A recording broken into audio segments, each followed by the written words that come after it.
So at the start of 2020, we started to hear a lot around the world of people who were suddenly losing their sense of smell. At the beginning of my cigarette, I had the smell, I had the taste, and then half of my cigarette like, oh, something is going on, and it felt like when I was expelling the smoke of my cigarette, my taste and smell was going away with it like a Okay. ghost.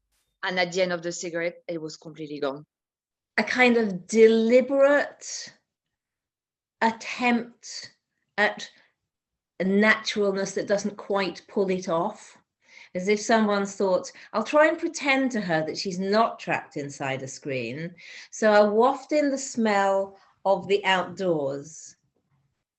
But if Ophelia is one who has been out of touch with the world, I mean, where many different sense impressions have been reduced to almost nothing or just to some very specific ones. So she has now to, again, learn how to touch, smell.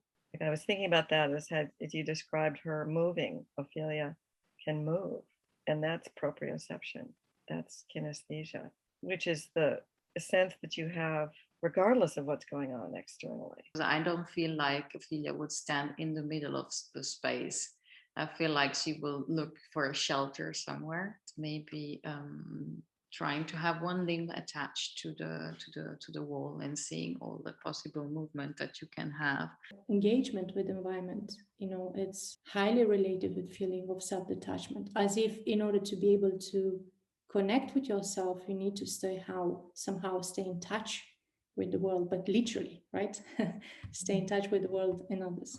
I feel blind also, but with my taste and smell. And now that I don't have the touch, I feel even more blind.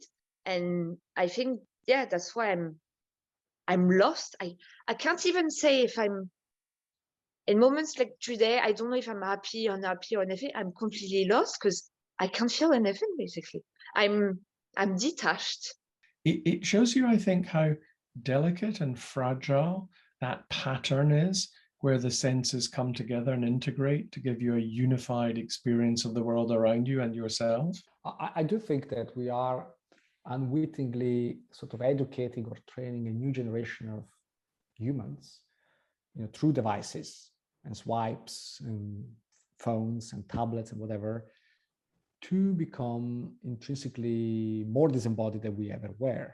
I would predict that Ophelia in her in her screened world would be very difficult to start distinguishing what is real from what she's making up.